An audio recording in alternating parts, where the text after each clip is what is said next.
to me about X, or Google X, because I watched a TED talk on this and it was quite fascinating. It was going back to this idea of tackling a project. Be optimistic about your idea, but at the same time wake up every morning and say, how can I kill it?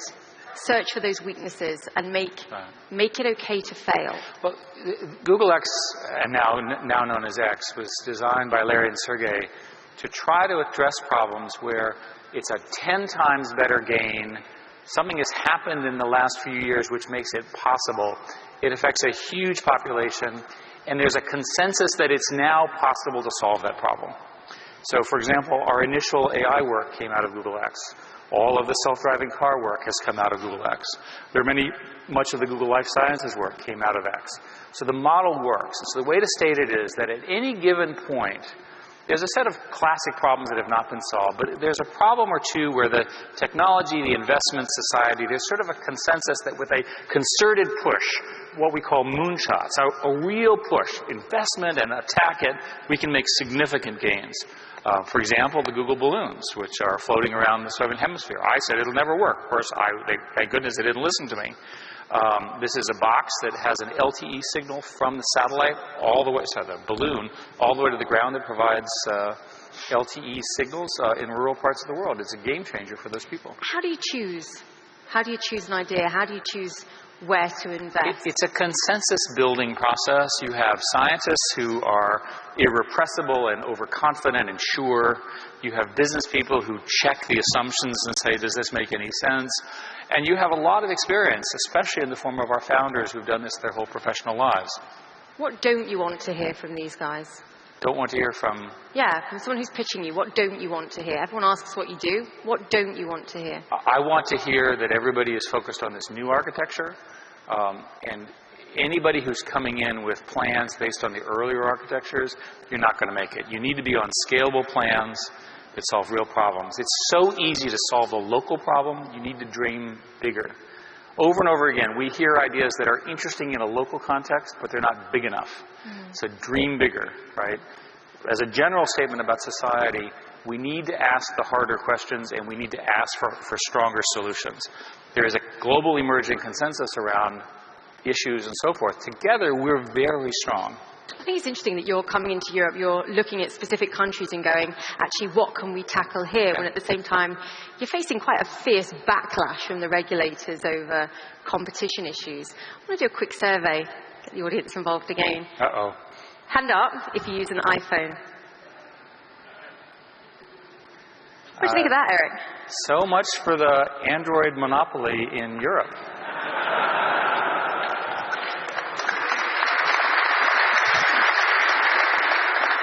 I think we made our point. I think we did.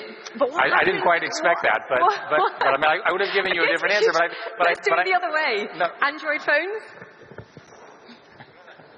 Okay. Eric, you should have two hands up, because I saw you using an iPhone earlier. So we're clear. I have a Samsung S7 and an iPhone 6S, and the Samsung S7 is better. It has a better battery, and it has a better camera. Hey, no pitching, no pitching. So we're clear? Are we clear? And those of you who are iPhone users, I'm right. But what happens if they rule against you here again and they say, hey, here's a fine, which actually doesn't look that too much if I compare it against your cash flow, but if they say you've got to do something to tackle their perceived complaints over competition, what do you do, and how does that impact your business? I mean, we respectfully disagree with these findings.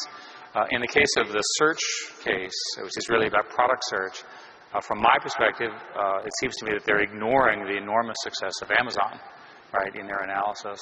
And I think the survey we did of the audience illustrates the Android point better than I could ever comment on it. I want to quickly wrap up by asking you a politics question. Donald Trump said data is overrated. Among other things, of course. He said Obama got himself elected. It wasn't down to data analytics. What do you think, Eric? Let us start by saying with Donald Trump that his candidacy has largely been fueled by Twitter, last time of which I checked was a tech company that used a lot of data. What kind of president do you think he'll be? Are you asking me if he's going to be president? No, I'm asking you what kind of president you think he would make. As a general rule, presidents have a lot of constraints on them. You know, that's a good thing. Do you think he'll be president? The polling there's a problem in America and perhaps here in Europe that the polling is based on home phones, and it's difficult to do polling against mobile phones, and everybody I know uses a mobile phone. So there's some evidence that the polling is systematically inaccurate. But I think it's too soon to tell. Mr. Trump is busy unifying the Republican Party after his bruising battle with them. And I think it's too soon to tell. It's just too early to tell. We'll know in the fall. It's no secret that you back a startup that's looking at data analytics to help Hillary Clinton. Do you think actually data can trump Trump?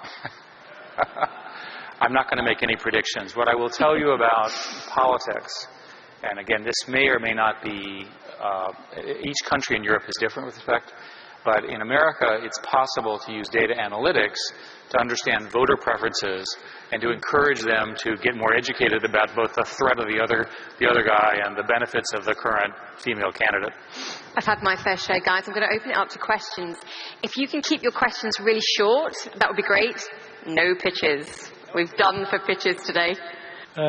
What do you think will be the big game changer in the upcoming 5 years? Will it be, for example, Google Glass or something? We're actually working on new ideas in that space, which are not quite ready yet. We like the space a lot. As you know, Google Glass was really an experiment. Needed some work. And this is how Google works. So I think you'll see more of that kind of thing, and also much more augmented reality, where, again, the virtual reality stuff we do will be augmented with additional information that makes it more powerful. We're also very interested in voice.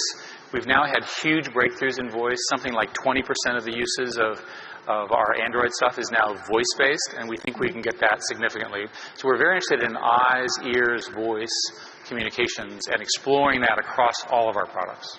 I'm Jose Maudi. I'm from Tunisia.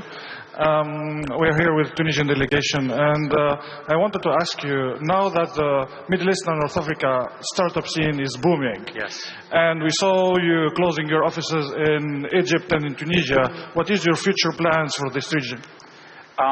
We moved the offices around for various internal reasons, but I don't know if you know, but I was one of the first executives to go to Tunisia and met with the whole startup scene at the time, and they were all doing Android development. And what I particularly liked, which is always good, so what I liked about it was the sort of people who were the bloggers as part of the revolution were also the technology thinkers who then created the new startup scene.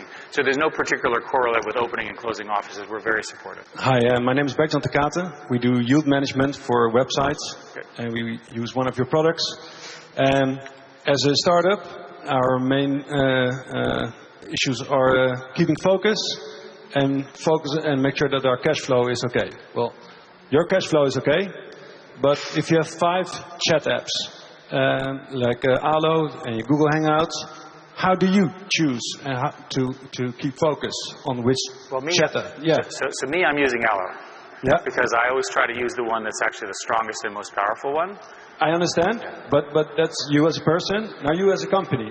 So you have 5 products throughout the world. Everybody's using a part of them.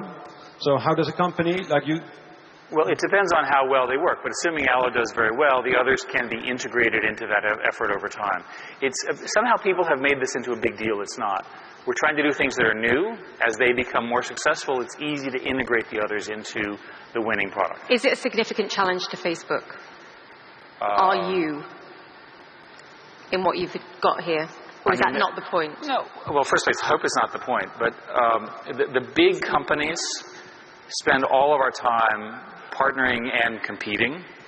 And so I'm sure that 6 months from now, they'll do something, and then we'll do another, and so forth and so on. The same is true of Apple and Amazon and so forth. It's always been true. Again, there's always this focus on bilateral competition.